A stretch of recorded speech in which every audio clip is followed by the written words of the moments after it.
Greetings, and thank you for joining me for episode 4 of the Hidden Hand Behind UFOs. You are about to embark upon a journey of discovery which I hope will expand the limits of your imagination and possibly liberate you from certain misconceptions about the nature of humanity, UFOs, and even certain conspiracies which may be limiting your potential to think, understand, and to solve the problems within our crisis-ridden world. In our secular day and age, animated as we are by modern technology, it is sometimes difficult to imagine how the structures of high priesthoods and superstitious beliefs in demonic forces shaping our world might still have a hold on our thinking. But when we take the time to scratch behind the surface of many of the popularly held beliefs about aliens, government cover-ups of UFOs, and disclosure initiatives, evidence of such hidden hands of social engineering are found quite literally everywhere. One such example is to be found in the modern myth of Roswell, where something certainly did crash in the deserts of New Mexico in 1947. But what exactly that something was has taken on a life of its own, especially over the recent 45 years. Our collective imagination has been set ablaze with speculation about the origins of this crash and whether it was intergalactic or interdimensional in nature. We have been given an illusion of unlimited freedom to debate and choose which among the nearly endless array of theories in our growing UFO buffet we wish to defend. Was the craft alone? Or did multiple UFOs crash in the deserts as some believe? Were there dozens of alien craft or hundreds of crashed flying saucers? Were the saucers' occupants alive or dead? And did they come from our solar system or beyond even that? Did we just reverse engineer alien technology to create all of modern science as we know it? Or did governments also sign a treaty with aliens, giving them permission to anally probe human guinea pigs from time to time? Always relying on anecdotal testimonials and often hard evidence that is proven to be hoaxes after the fact, these seemingly different narratives from which we are told that we may freely choose and debate all share a common attribute. That is to say, they each and all deny the very possibility that the entire sacred myth of Roswell and its nearly infinite array of corollary stories might in fact be nothing more than a vast magic trick. The notion that religious engineering, possibly with occult, possibly Rosicrucian proclivities, interfacing with counterintelligence agencies that have taken over the levers of perception management influencing our world since the earliest days of the Cold War, never seems to find a space to breathe among those various UFO theories which we are all encouraged to debate.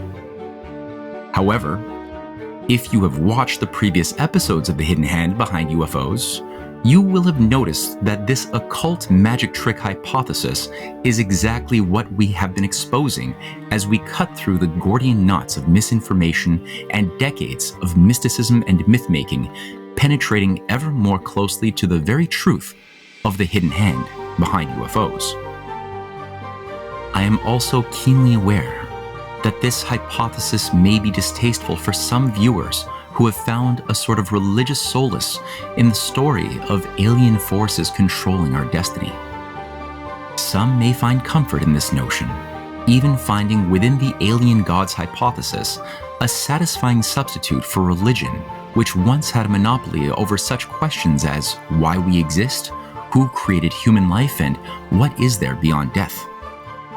However, I contend that this desire to embrace what is quickly becoming a new world religion is a mistake we shouldn't allow ourselves to make so easily if a simpler, albeit troubling explanation can provide a thorough account for the phenomenon of the Roswell incident specifically and alien disclosure more broadly.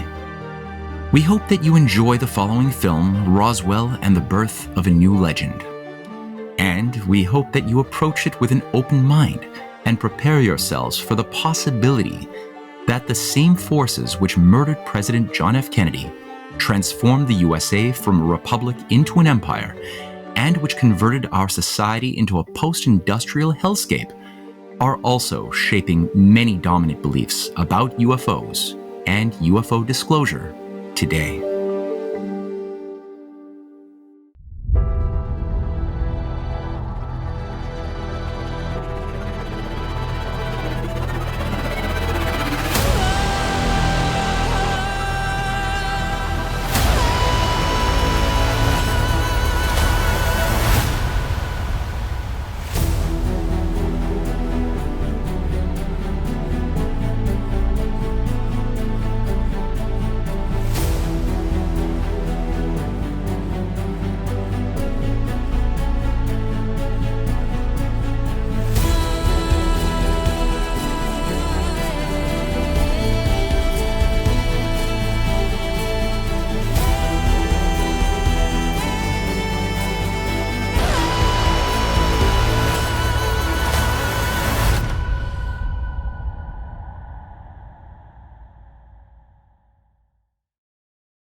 In recent years, fascination with UFO government collusion has morphed from a niche interest reserved for fringe conspiracy theorists and ET conference attendees into something approximating a modern religion. While the subject of UFOs has typically occupied a place in the collective imagination and provided fuel for entertainment, it now appears that extremely powerful forces shaping mainstream media and government want as many people as possible to believe in aliens right now. From congressional hearings to dozens of whistleblower testimonies and whole channels such as the Sci-Fi Channel, Gaia Network, and History Channel going full ET disclosure, it appears that it is only a matter of time before officials within the US government announce that ETs have been colluding with government agencies for decades. Amidst all of the stories of crashed flying saucers, reverse-engineered alien technology, and supposed treaties with alien races, one thing remains a constant theme. Aliens are with us. They traveled from either far-off galaxies using advanced technology or jumped from another dimension into ours. And they are bad drivers. Before we can appreciate the origins of this modern myth, it will be useful to review the figure of Lawrence Rockefeller and something that happened in 1992.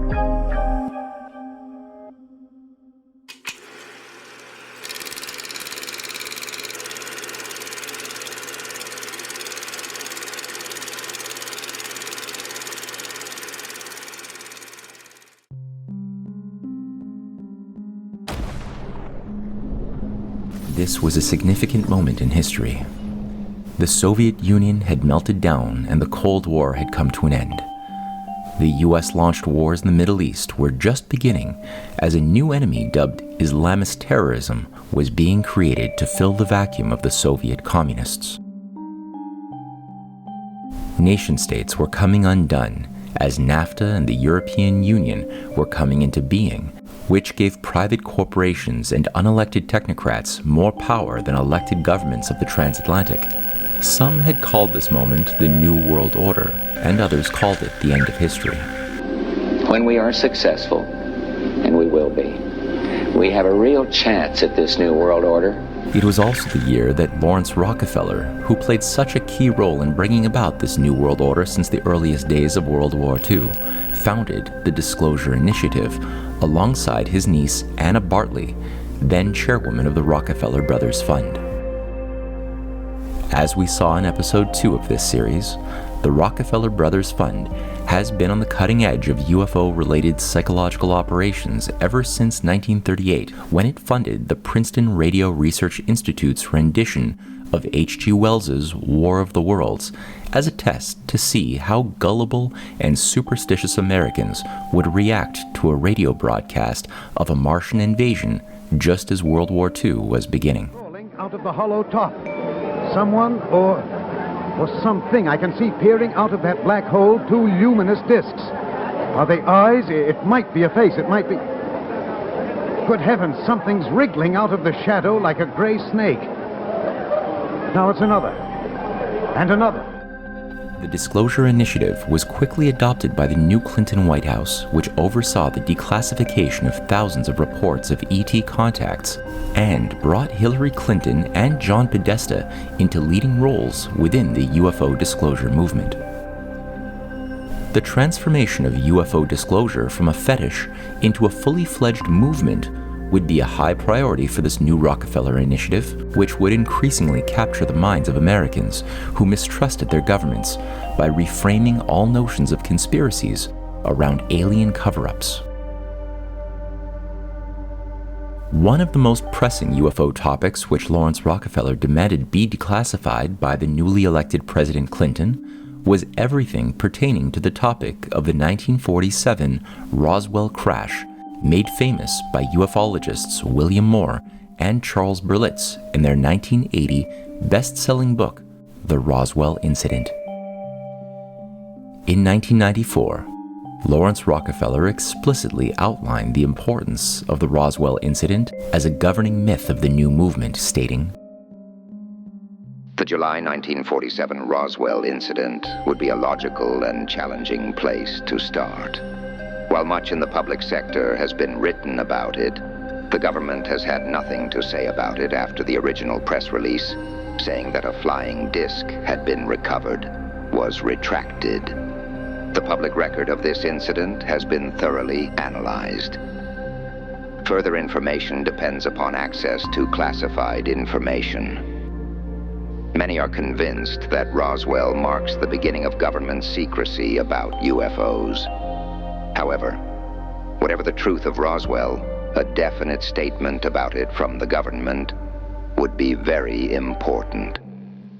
If it actually was UFO-related, it could be used to start the process of reversing the government's 40-plus years of denial on the subject. If this specific project initiative is successful, it will become an important prototype for the release of all UFO information." At this time, Lawrence Rockefeller oversaw the creation of another agency dubbed the National Institute for Discovery Science, which was founded in 1994 through the funding of Rockefeller's friend and Los Angeles real estate magnate, Robert Bigelow. This new organization quickly set up its headquarters in a 600-acre estate dubbed Skinwalker Ranch in Ballard, Utah, and over the coming years, a spooky reputation was carefully constructed around this area, being a paranormal center of North America, with reports of hauntings, ghosts, goblins, vampires, cattle mutilation, and alien contacts reported on a regular basis and featured in reality TV shows, books, and documentaries. Among the leading members of this new agency, which had nothing to do either with nationalism, discoveries, or science, an array of influential military intelligence operatives, psychological warfare specialists, and occultists formed the vanguard of this new organization with names such as Dr. Hal Putoff, Colonel John Alexander, Bruce Maccabee, and Jacques Vallée.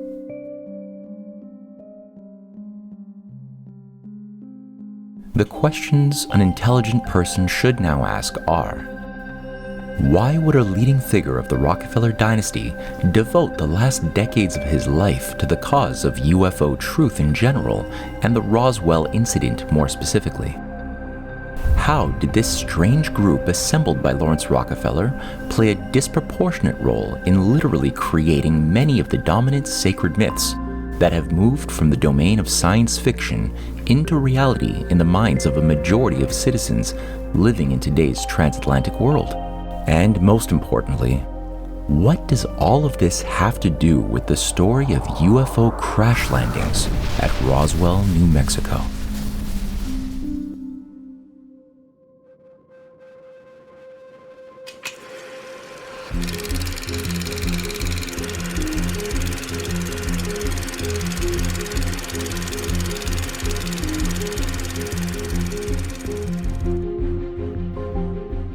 Before answering this question, we must first identify the two separate Roswell incidents. The first being the actual events of 1947 that took place near the Roswell Air Force Base in New Mexico, and the second being the myth of the Roswell incident, which was launched in 1978 and which took on a life of its own, with many thousands of books, documentaries, films, and television shows shaping the mass mind. As the story goes, sometime between July 2nd and July 4th of 1947, a strange aircraft crashed near the Foster Ranch in south-central New Mexico.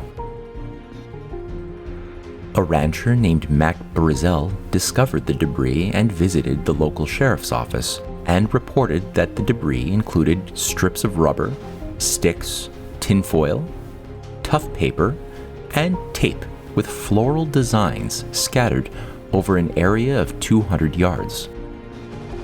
According to original reports then filed at the Roswell Air Base, when the debris was gathered up, the tinfoil, paper, tape, and sticks made a bundle about 3 feet long and 7 or 8 inches thick, while the rubber made a bundle of about 18 or 20 inches long and about 8 inches thick. In all, it was estimated that the entire lot would have weighed maybe 5 pounds. On July 8, 1947, Walter Haut, the public information officer at Roswell Army Airfield, released a press release drafted on the Air Force memo written by Roswell intelligence officer Jesse Marcel, which asserted that a flying disc had been picked up from the site which had crashed on a ranch in the Roswell area. The story was picked up in the Roswell Daily Record newspaper under the headline, "RAAF Captures Flying Saucer and Ranch in Roswell Region," and added to the mass fascination with UFOs spawned by the highly publicized June 24, 1947 sightings of pilot Kenneth Arnold only 2 weeks earlier. This would be the final and only official press release from the US Army which made any reference to a flying disc. After this point, the Air Force distanced itself from this claim and asserted that the official cause of the incident was a failed weather balloon. Assuming that Lieutenant Colonel Jesse Marcel was not lying, since his was the only actual testimony of a flying disc ever provided by an eyewitness, the most probable explanation for a crashed disc at this location and time would involve the failure of one of the newly co-opted flying discs acquired as the spoils of victory against the Axis powers after World War II. As discussed in Episode 3 of this series, whether it was the Horton flying disc examined at Area 51 or another one of the devices tied to the Peenemünde aerospace program acquired by Americans remains to be seen. The top-secret experimental airbase in Alamogordo, only a few miles from the crash site at Roswell, is likely the source of the object that crash-landed at the Foster Ranch. Whether it was a flying disc or whether it was a weather balloon associated with the secretive Project Mogul operating out of the Alamogordo Air Base during this period, which is the current official position of the Pentagon, one thing was certain. During the height of Cold War secrecy, no one was going to talk about it, and the story of a weather balloon remained the sole explanation in official records for 30 more years.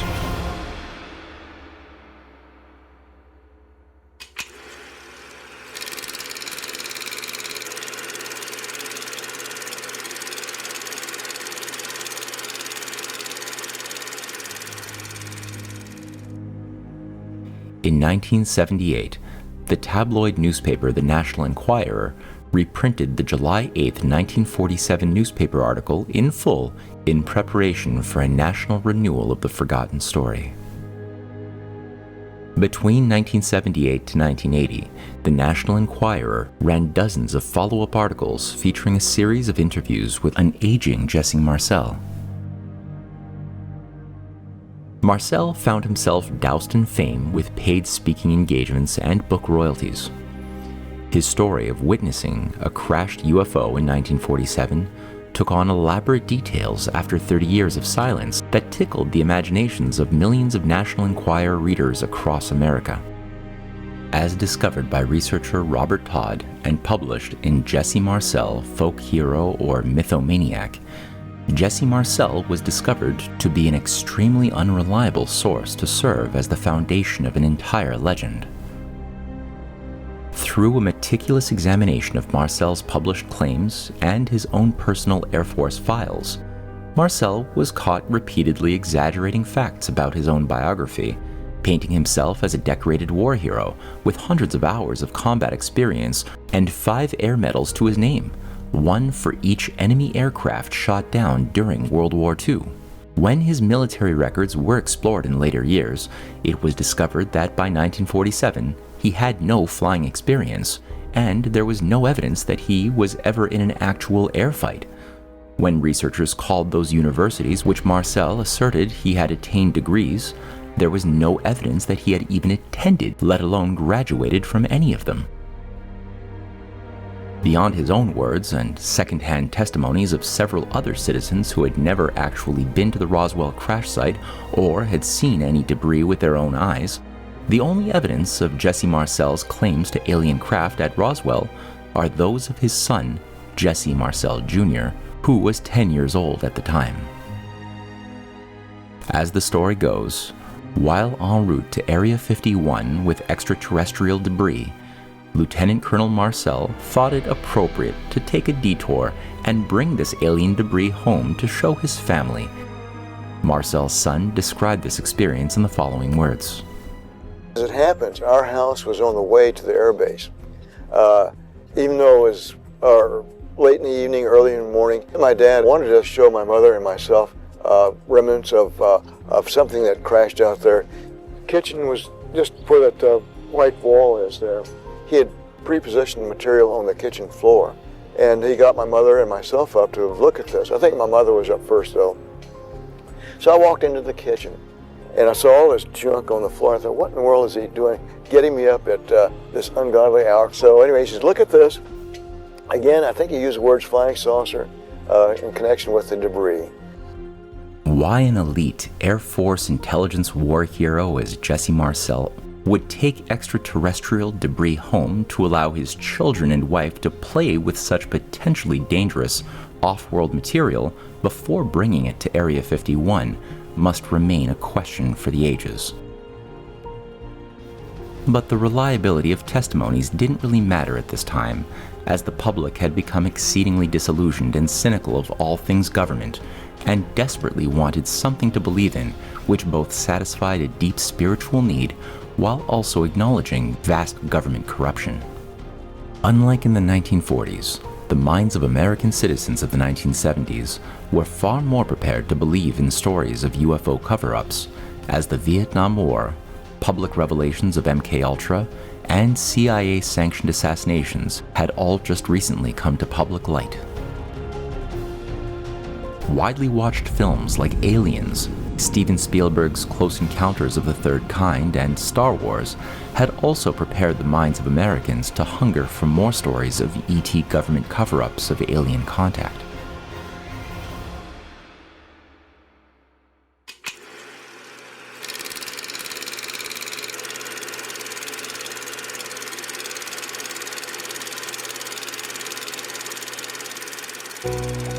The National Enquirer itself had been created in 1951 as a CIA front organization utilizing a figure named Generoso Pope Jr., the son of pro-fascist mafia don Generoso Pope Sr., who had received his seed capital for the new hybrid fact-fiction newspaper from none other than mafia don and CIA asset Frank Costello. Generoso Pope Sr. was an extremely well-placed mafia boss who was close friends with Time magazine's Henry Luce, and, using his United Fruit holdings, played a major role in CIA power projection into Latin American nations.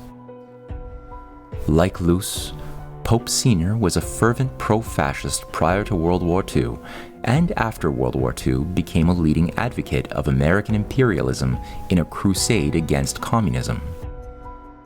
Instead of continuing the family business in the realm of organized crime, Generoso Pope Jr. was given a different assignment. This assignment saw him quickly join the CIA, where he spent 18 months training in the CIA's Psychological Warfare Bureau, directly under Allen Dulles and Richard Bissell, called the Office of Policy Coordination from 1950 to 1951.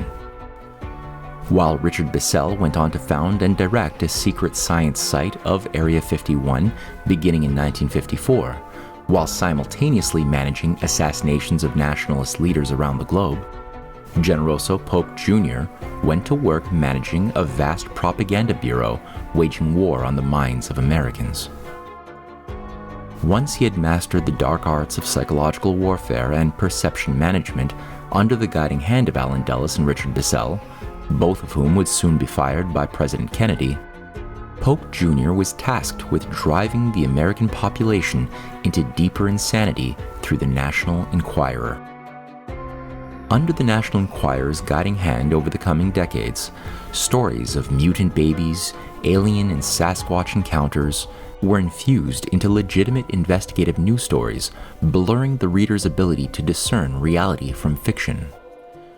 Writing in the 2010 book Mirage Men, UFO researcher Mark Pilkington noted that the National Enquirer picked up the reins of the Air Force's Project Blue Book, which was initiated by CIA Director Charles Cabell in 1952 and which officially ended in 1969. Pilkington writes that during the year 1974, the Enquirer set up a blue ribbon panel on UFOs in conjunction with civilian research organizations, APRO, and the National Investigations Committee on Aerial Phenomena, NICAP, and scientists including J. Allen Hynek. The UFO groups passed their most interesting cases to the Enquirer, who offered to fund further research into the incidents. At the same time, the Enquirer was offering a cool $1 million to anybody who could prove that UFOs did indeed come from outer space, and not inconsiderable $5,000 to $10,000 to witnesses in what it declared to be the year's best cases.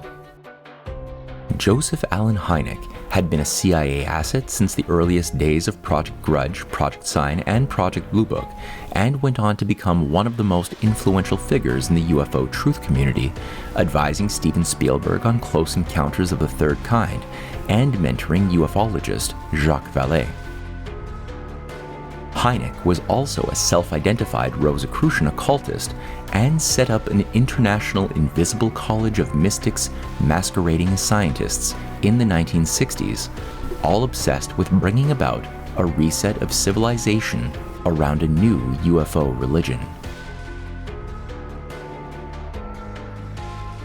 The importance of Hynek's role in overseeing the transformation of the activities of Project Blue Book after its 1969 dissolution into its new phase of activity in grooming a new UFO-driven world religion featuring modern-day channelers, ghost stories, and alien contact cannot be overstated. Fortunes ranging from thousands to millions of dollars were promised to citizens across the USA who could come up with the most convincing stories and evidence of alien contact, and with generous financial rewards in mind, much incentive was given to a new industry of hoaxsters who would try anything to generate photos and artifacts that would convince expert panelists of the reality of ETs.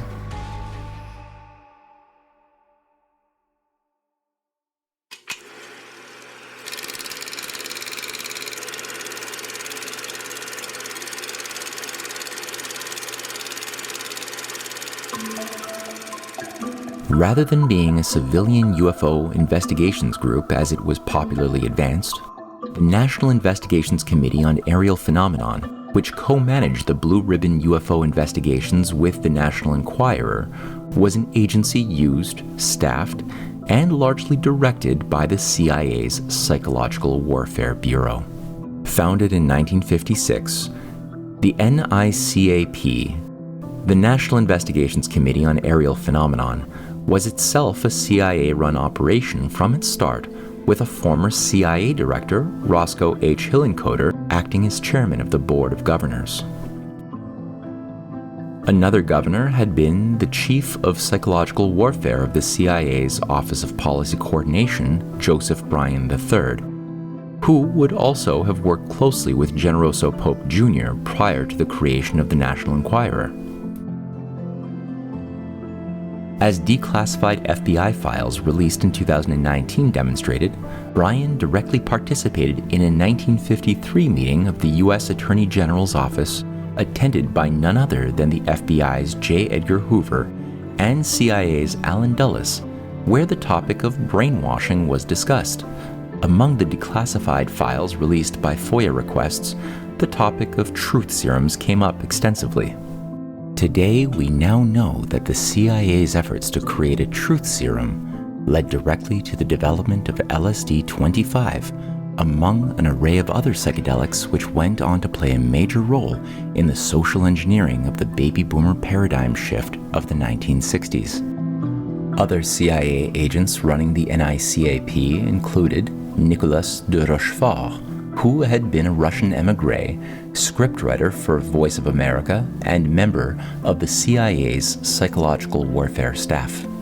Yet another influential NICAP member was C.D. Jackson, co-creator of the Psychological Warfare Bureau at the OSS, close confidant of Henry Luce, and managing director of Time Life magazine during the Cold War. In 1954, Jackson worked with unreconstructed elite Nazi Prince Bernhard of the Netherlands in setting up the Bilderberg Group, working closely with the Rockefeller brothers and Henry Kissinger along the way. In 1963, C.D. Jackson purchased the infamous Zapruder film proving that the bullet that murdered John F. Kennedy could only have struck from the front and not from behind him, and that the president was shot from numerous angles. As only a true agent of black operations could do, Jackson promptly locked the film in the vault of Time Life, where it was suppressed and nearly forgotten for 5 years. After the 1978 National Enquirer launched the rebranding campaign of Roswell, an array of widely published interviews and books was planned to revive the forgotten story, but now recolored with juicy details and creative writing that would transform it into the foundation of a new sacred lore for humanity.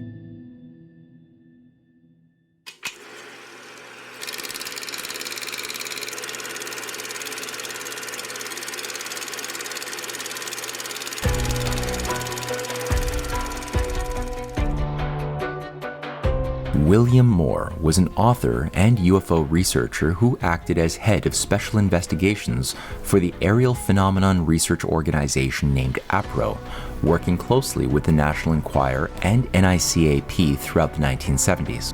Moore was also the man who put the Roswell incident on the map after having lain dormant for nearly 33 years, with his publication of the best-selling book, The Roswell Incident, in 1980.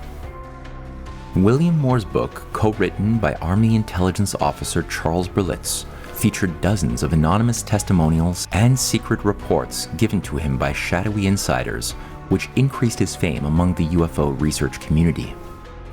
These insiders, led by Moore's principal contact, codenamed Falcon, and later revealed to be Air Force intelligence agent Richard Doty, provided juicy information to Moore which purported to shed light on the flying saucer which crashed at Roswell, killing the alien pilots in 1947.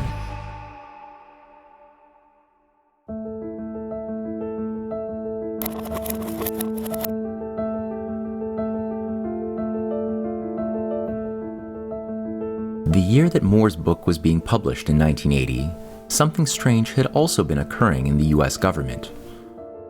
Although still denying any claims of collusion with ETs, NASA gave full permission to Sun Classic to film the UFO cover-up movie Hangar 18 in NASA buildings. The fact that NASA, a government agency, would allow the filming of a movie which portrayed the US government as a nefarious organization during the Cold War seems starkly out of character and implies a subversive agency even then exerting influence within NASA itself. Within the film, A group of investigators stumble on a vast government conspiracy to hide not only the crashed alien spaceship at Area 51, but additionally promotes the narrative that those same alien beings created the human race itself using a DNA manipulation of monkeys and aliens. It should be noted that while Hangar 18 was bankrolled by Patrick Frawley Jr., a leading knight of the Sovereign Order of Malta, the Sun Classic Film Company itself was owned by leading members of the Church of Latter-day Saints, who all happened to believe that Jesus and God were two independent alien beings who live physically on other planets outside of our own solar system. Other films then produced by the Mormon Sun Classic Films during this period included Outer Space Communication in 1975, The Bermuda Triangle in 1979, Beyond Death's Door in 1979, and The Amazing World of Psychic Phenomenon in 1980. William Moore's co-author Charles Berlitz had made his foray into the world of creative writing with his first book, The Bermuda Triangle, in early 1979, which inspired the Mormon-funded film of the same name.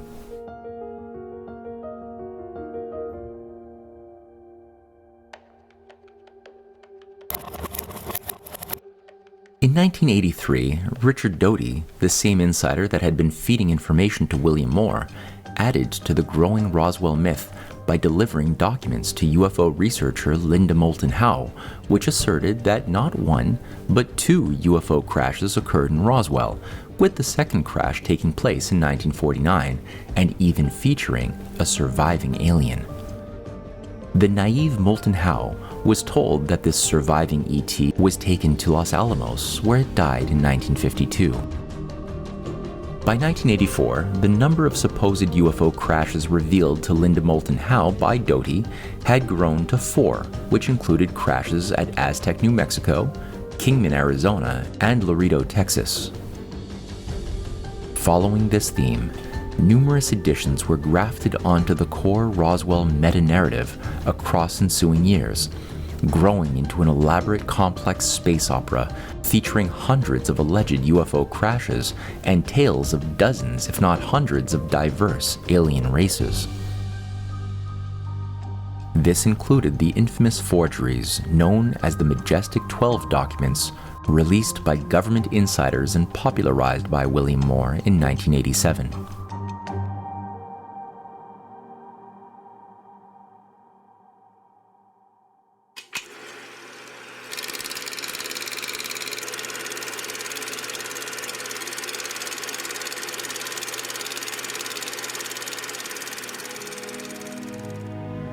In 1984, William Moore was presented by anonymous government insiders with a cache of documents that came to be called Majestic 12. These supposedly declassified reports profess to showcase a secretive government agency of elite spooks centered around CIA Director Roscoe Hillenkoetter and mandated by President Harry Truman to carry out negotiations with a confederation of space aliens after the Roswell crash. As the documents professed to show, these negotiations resulted in an agreement to allow the US government to keep technologies reverse engineered from a growing array of crashed spacecraft. In exchange, President Truman, followed by Eisenhower, agreed to allow their ET counterparts to engage in abductions and anal probing of human guinea pigs.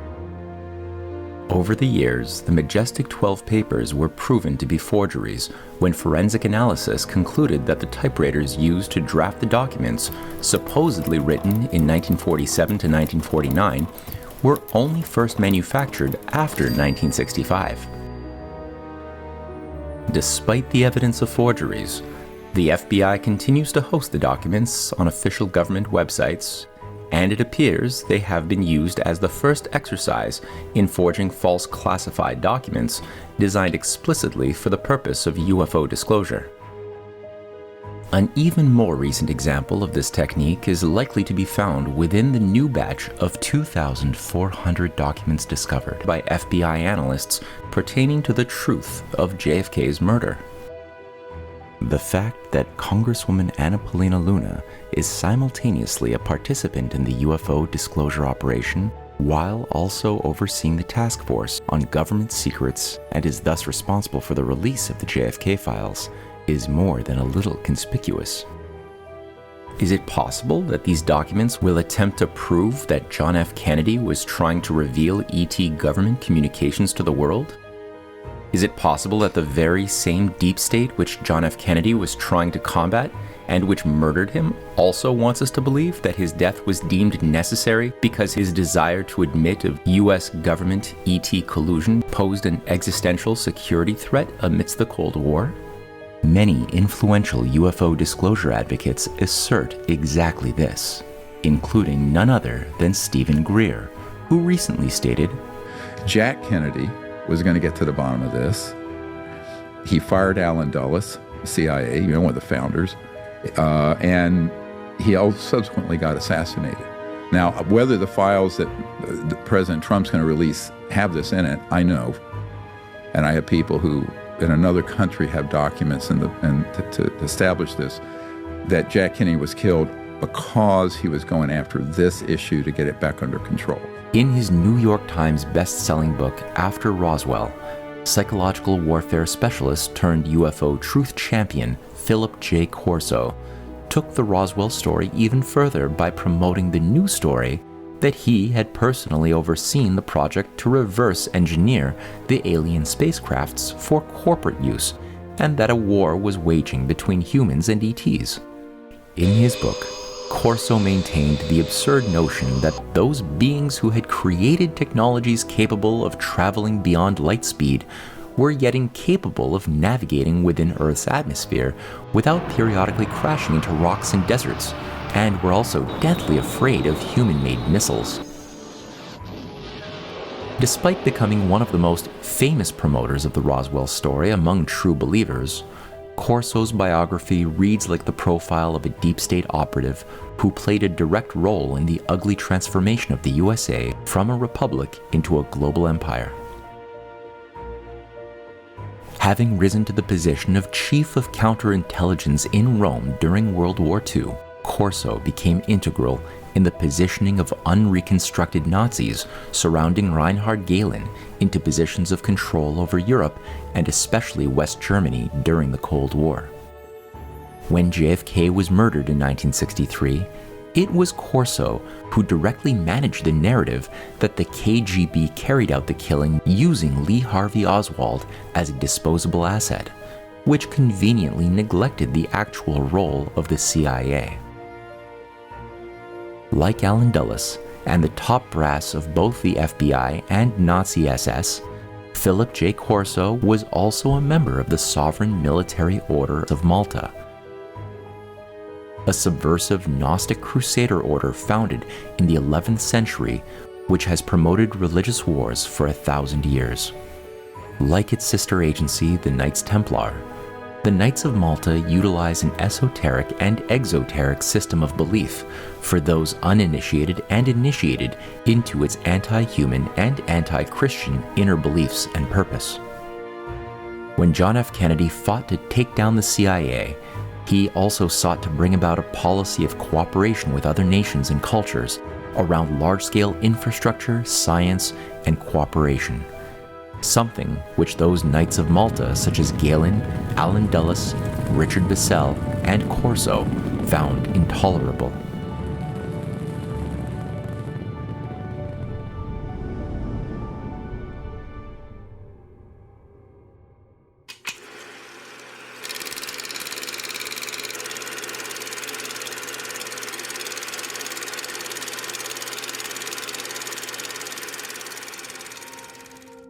Corso's rise to fame within the UFO community coincided with another strange Roswell hoax that took the form of the now infamous alien autopsy video, which mysteriously came to light in 1995, quickly airing on mainstream news networks across 35 nations.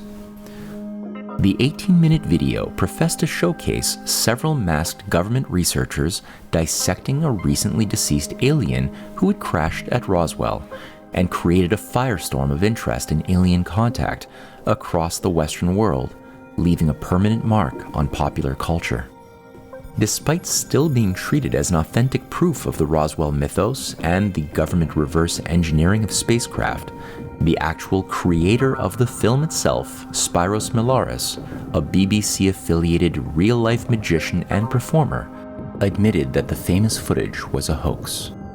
In his 2018 confessional, Milaris admitted that the carefully crafted scenario involved a styrofoam alien body combined with animal organs purchased from a local butcher and actors, saying in 2018, "It was not an easy task, and apart from the look and feel, the film had to be correct in every aspect. The props, the costumes, every little detail. I was fortunate to have access to professional filming and editing equipment. More importantly, I also had access to a handful of very talented people. For me, the alien autopsy film was a challenge. Could it be done? As a magician, I wanted to create the biggest illusion ever performed on a global stage. It was never meant to be anything else for me. Once it was created and it achieved worldwide acclaim, experts saying it was real, others said it was not. No one proved it either way." Despite the admission of the hoax, the alien autopsy video has continued to exert influence in the popular imagination and still serves as a backbone to those scripts given to Pentagon whistleblowers today, who assert not only that dozens of UFOs have crashed after 1947 all across the USA, but that multiple alien bodies have been dissected by government scientists. My name is David Charles Grush. I was an intelligence officer for 14 years. I was informed in the course of my official duties of a multi-decade UAP crash retrieval and reverse engineering program. If you believe we have crashed craft, stated earlier, do we have the bodies of the pilots who piloted this craft? As I've stated publicly already in my News Nation interview, biologics came with some of these recoveries, yeah. Were they, I guess, human or non-human biologics? Non-human, and that was the assessment of people with direct knowledge on the program I talked to that are currently still on the program. As already mentioned, in September 1980, William Moore found himself working closely with Richard Doty, then an agent of the Air Force Office of Special Investigations. He also began working closely with the new high priest of the emerging UFO religion, J. Allen Hynek. Their assignment involved using a well-meaning UFO researcher, the founder and CEO of Thunder Scientific, which worked directly with the Air Force and other departments, named Paul Bennewitz, in order to influence the entire UFO community, while taking the creation of the UFO myth to new heights. This would work at all costs, even if it meant destroying the mind of Bennewitz.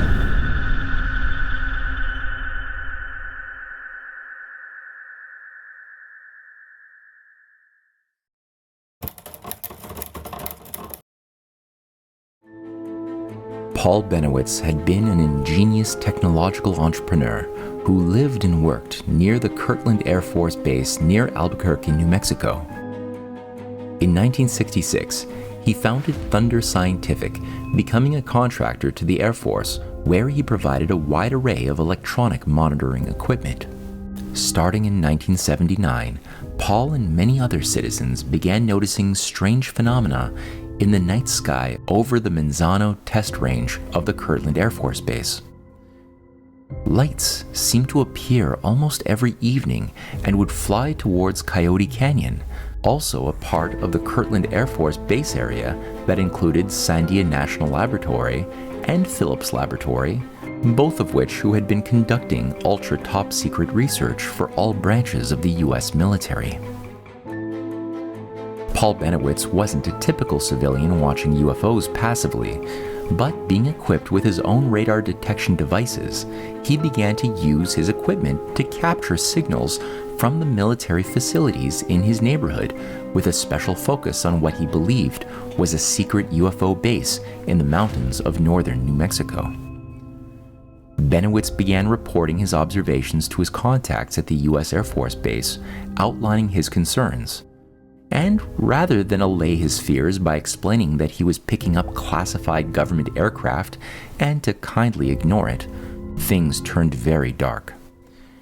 It wasn't long before he began to interface with Air Force intelligence via Special Agent Richard Doty, starting in October 1980.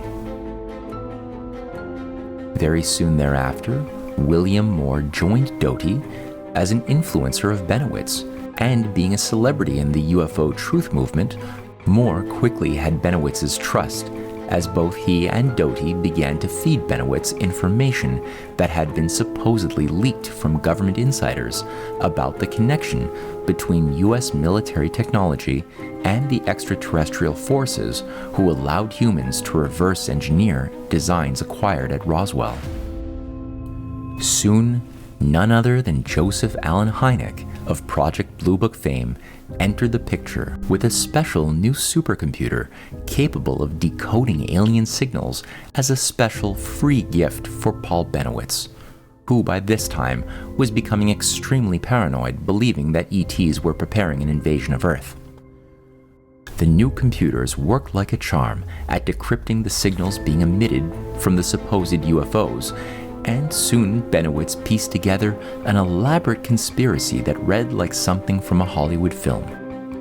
In short, Bennewitz discovered that two types of aliens had invaded the USA after World War II, the peaceful whites and the evil grays. The whites were akin to the sort of Venusian Aryan superbeings that had been described by theosophy-linked UFO cult leaders such as George Adamski and George Hunt Williamson in the early days of the Cold War. The Greys, he believed, were responsible for cattle mutilations and the abductions of humans that had been reported for years across the country, but had a treaty with the US government that allowed them to build a secret underground base on an Indian reservation near Dulce, New Mexico. Following a storyline straight out of a bad science fiction serial or a B-movie, the encryption software given to him by Hynek and the US government revealed to Bennewitz that aliens were about to break this treaty. Little did Bennewitz know that the decryption software given to him and those signals captured by his radar were all controlled by intelligence agents associated with the Kirtland Air Force Base. Since Bennewitz had become an extremely influential and loud voice among the UFO truth community, speaking frequently at conferences and publishing his many findings in UFO truth journals, his stories soon began streaming into the UFO disclosure movement, becoming part of the new mythologies of this emerging CIA-managed folklore. In a startling confession delivered to the Mutual UFO Network Convention in 1989, William Moore admitted that he was assigned by Air Force intelligence in order to spread disinformation into the UFO community with a special focus on using Paul Bennewitz as a conduit. In early September 1980, I was approached by a well-placed individual within the intelligence community who claimed to be directly connected to a high-level government project dealing with UFOs. This individual, who subsequently came to be known as the Falcon, I knew I was being recruited, but at that point, I had no idea for what. Unfortunately, there was no UFO crash at Aztec, nor was there much truth to any of the other material supplied to this particular researcher, either at that meeting or during later encounters. To the best of my knowledge, it was all disinformation. Now you know the truth. Disinformation is a strange and bizarre game. Those who play it are completely aware that an operation's success is dependent upon dropping information upon a target or mark in such a way that the person will accept it as truth and will repeat and even defend it to others as if it were true. Once this has been accomplished, we certainly have a number of rude people in this audience. That's too bad. Those who want proof of how well the process works need only look around you. By 1984, Paul Bennewitz had been driven completely insane, having accused his wife of controlling the UFO plot to enslave humanity, and was soon committed to an asylum. For Richard Doty's part, he admitted in a 2005 interview to being a counterintelligence operative when he said, I was trained by the Central Intelligence Agency and the Defense Intelligence Agency. During my DIA career, I investigated unidentified flying object sightings throughout the southwestern part of the United States. We did conduct counterintelligence operations against people that were close to obtaining the truth about classified programs. Some might call the operations disinformation. Paul Bennewitz's story did not merely involve psychological manipulation of an individual or the simple spreading of disinformation into the UFO community, but even human experimentation and drugging. What compelled Bennewitz to plunge into his UFO obsession were the hundreds of testimonials of UFO abductees across the USA, which involved cases of human experimentation and drugging by malevolent aliens. Strangely, the reports of human abductions involving violent and often sexual experimentation by aliens and cattle mutilations only began in the early 1970s, just as the Vietnam War and MKUltra mass experimentation program onto human victims was coming to a close. The question must be asked, was this the next phase in the domain of psychological warfare?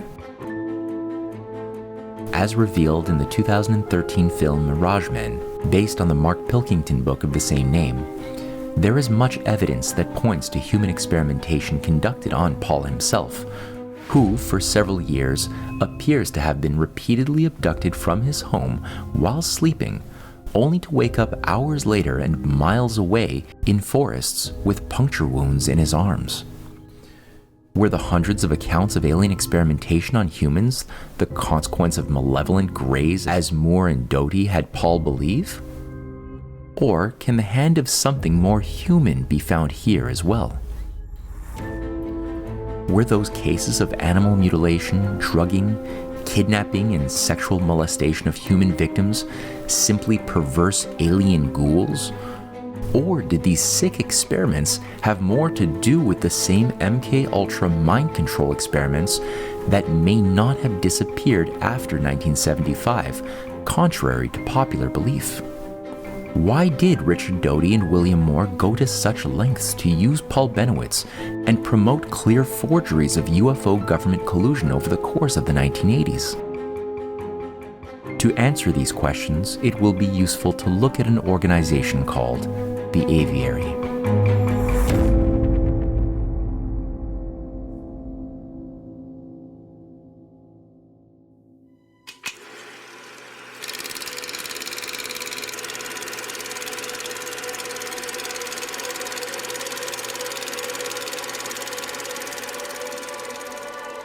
The roles of William Moore, Richard Doty, and even J. Allen Hynek within this broader creation of a new folklore for humanity was inextricably linked to an organization known as the Aviary. Formed by disciples of J. Allen Hynek and forming many points of contact with both occult networks in the USA, as well as several members with a direct link to the assassination of John F. Kennedy, the Aviary represents one of the most important and overlooked controls of the entire UFO disclosure project in our modern times. Each member of this small group was assigned a code name representing various species of birds, and possibly involved a play on the earlier Operation Mockingbird project that saw the CIA infiltrate all major print and televised media during the Cold War, with the specific design of creating a false perception of reality for a gullible American population. Some notable members of the Aviary include Falcon, Sergeant Richard Doty, Special Agent of the Air Force Office of Special Investigations, assigned to handle Bennewitz, William Moore, and Linda Moulton Howe. Among his assignments was the release of the Holloman Air Force landing of a UFO, which was later proven to be simply a fuzzy video of a very man-made jet coming in for a landing. Seagull, Bruce Maccabee, research scientist in optical physics and laser weapons applications at the U.S. Naval Surface Weapons Lab, Maryland. In founding and chairing the Fund for UFO Research, Maccabee was instrumental in creating a conduit to funnel millions of dollars towards UFO investigations from 1979 until the present. This agency helped fuel a robust industry around UFO disclosure hoaxes and propaganda. OWL. Dr. Hal Putoff was a physicist with the Institute for Advanced Research in Austin, Texas, who had been both a high-ranking Scientologist, reaching operating Thetan 7 by 1972, and was closely affiliated with Rosicrucian Jacques Vallée before he was brought in to manage the CIA's Project Stargate remote viewing program, which lasted from 1977 until 1995. Project Stargate was run out of Fort Meade, Maryland, and included psychic spies such as Uri Geller, as well as many children, conditioned through trauma-based mind control. By all evidence, this program was an unbroken continuation of MK Ultra beyond the formal closure of the CIA's first mind control program, which occurred in 1975.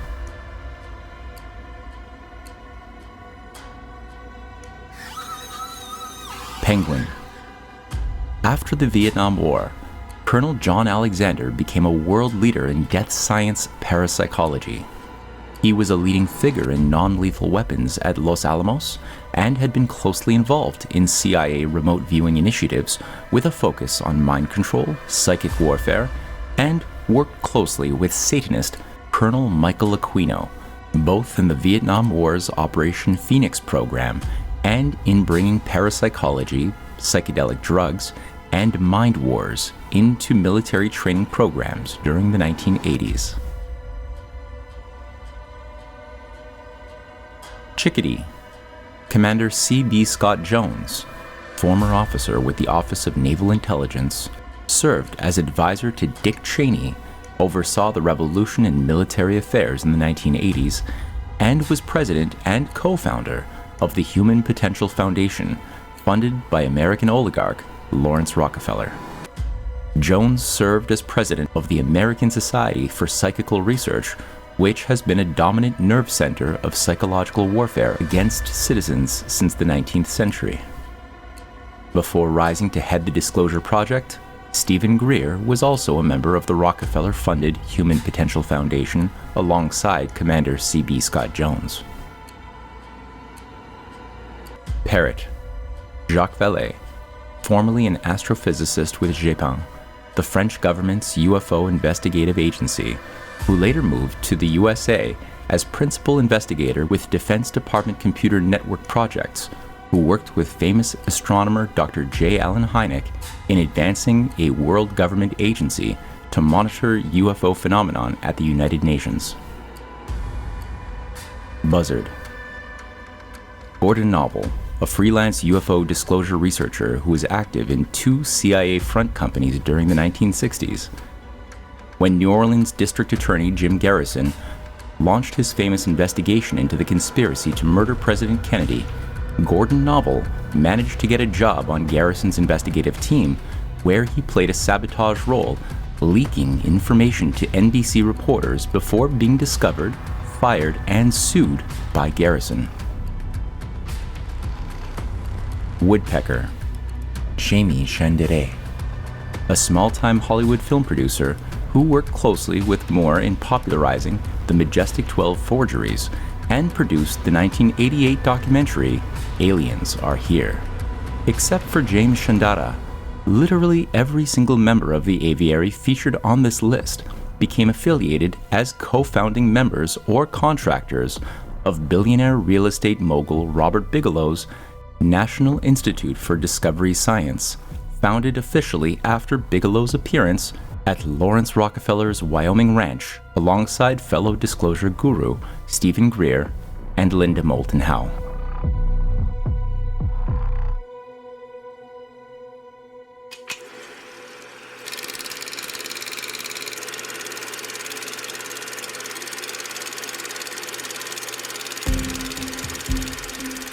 Within Bigelow's National Institute for Discovery Science, the role of Dr. Harold E. Putoff as co-founder of this organization gives us the clearest insight into the nature of this game. Dr. Harold Putoff was a lifelong friend of ufologist Jacques Vallée and acquired security clearance for Vallée in 1974, where the two men worked on the CIA's remote viewing program at the Stanford Research Institute affiliated with the U.S. Defense Intelligence Agency under the heading of the Stargate Project. Other leading figures in the Stanford Research Institute's remote viewing project included Pat Price and Ingo Swann, who, along with Putoff, all happened to be high-ranking Scientologists. I'm Hal Putoff from Stanford University, PhD in quantum electronics. Remote viewing, in the old days, used to call remote viewing ESP. I wasn't particularly interested in the topic. It was only because there's an individual who had demonstrated the ability to, quote, see inside a device, the very high-tech magnetometer at Stanford University. And so this fellow by the name of Ingo Swann was asked to demonstrate his ability, and he did. Well, suddenly the CIA descended on my doorstep, and they said, "Oh, have we been looking for you?" I said, "Well, we saw that early in your career you were a naval intelligence officer, you used to be an NSA, saw I was at SRI, and I was a physicist instead of a psychologist, which they took to be a plus." And they saw that this experiment occurred, and they said, "What we're dealing with is that Russians have been spending millions of dollars at their best institutes with some of their best people for years on, quote, ESP research. So we're wondering, would you be willing to set up a small program to look into it?" So I founded the program in '72. While the Stanford Research Institute-affiliated psychic Uri Geller was not a Scientologist, he was a devout occultist who sincerely believed that his spoon-bending powers and clairvoyance were gifted to him by alien visitors. We have only met... This scares me. This scares you? Well, this is we just got some things together here, and as I said, as you progress and do what you want to do tonight, well, Right. you can tell us what you would like to try, and we'll leave it up to you. I'll try when I'll really feel up to it, okay? Let me see. As you know, I told your people what to bring. Mm-hmm. One of the experiments I did at SRI is finding a hidden object in 10 cans, of course. I did it repeatedly all the time. In 1980, on a live appearance of Johnny Carson, Uri Geller's powers failed when Carson provided his own cups and supplies to a surprised Geller, who said that his magic powers could only function when he used his own personal set of cups and spoons. Usually, of course, I don't walk into an audience and they tell me, "Here, we laid down 20 cans, find it." I can't work that way. Well, let me tell you again. This didn't bend much, and right now here I'm stuck. I don't feel for it more. The fact that his powers were proven to be fraudulent on live TV didn't bother Hal Putoff and other Scientologists managing the CIA Stargate project, which had other objectives beyond truthful science in mind. The statistical data of psychic powers accumulated by Putoff and CIA agents at Stargate was vital in convincing U.S. military top brass to approve a total overhaul of training of U.S. military personnel throughout the 1980s. And it was also not a coincidence that the man to provide substantial funding to this plan was the same Lawrence Rockefeller who had earlier bankrolled the War of the Worlds broadcast in 1938. Who had overseen the Rockefeller program converting the USA into an imperial war machine, and the same Lawrence Rockefeller that had supported the growth of the new drug culture during and after the Cold War.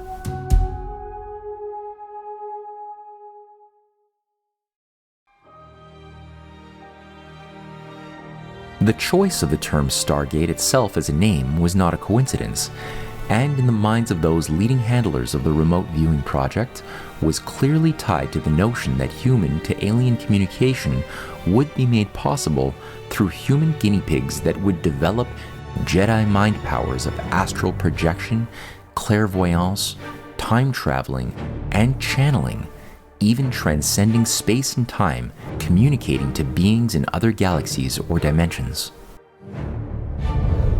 In 1984, Stargate experiments were carried out featuring elaborate and intrinsically unverifiable scenarios of Martian life over 1 million years ago using CIA remote viewer Joseph McMoneagle.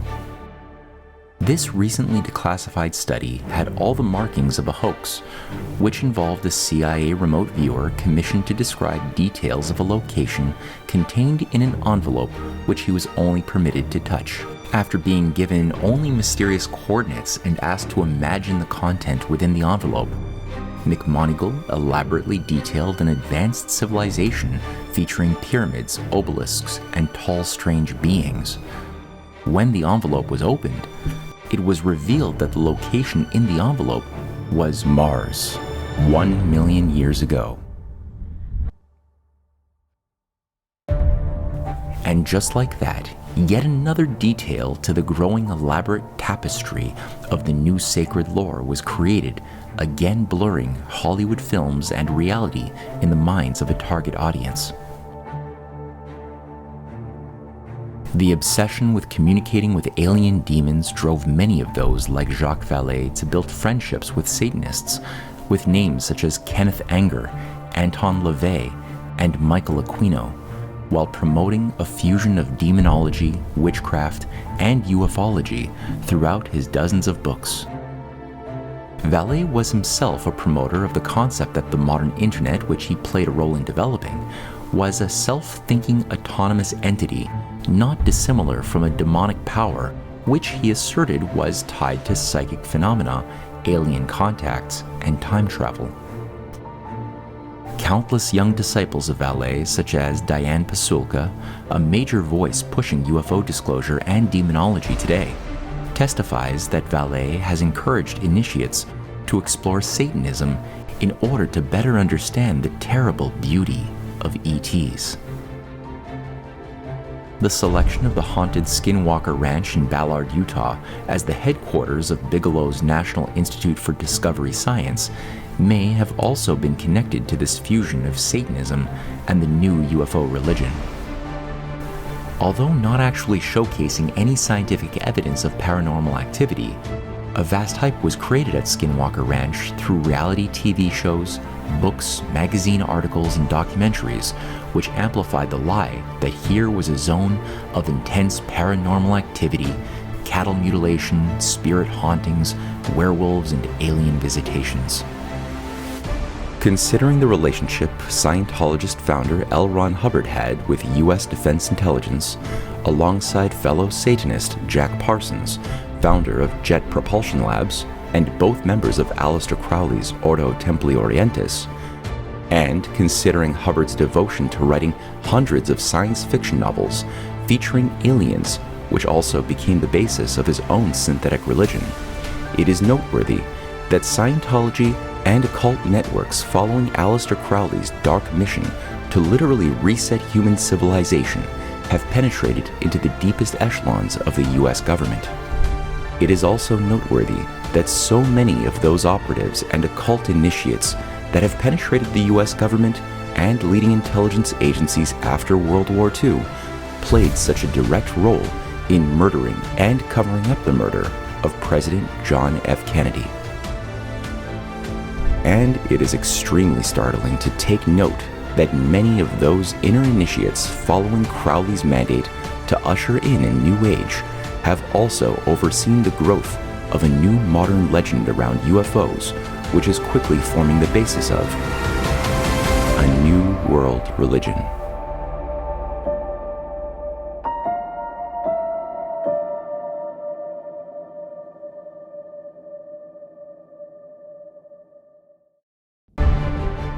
In our next video, we will explore the satanic underpinnings of this new UFO religious engineering from the days of Helena Blavatsky's Theosophists and Aleister Crowley's channeling of the gray alien lamb to the rise of the Hermetic Order of the Golden Dawn, Scientology, and an Asian UFO cult known as Falun Gong.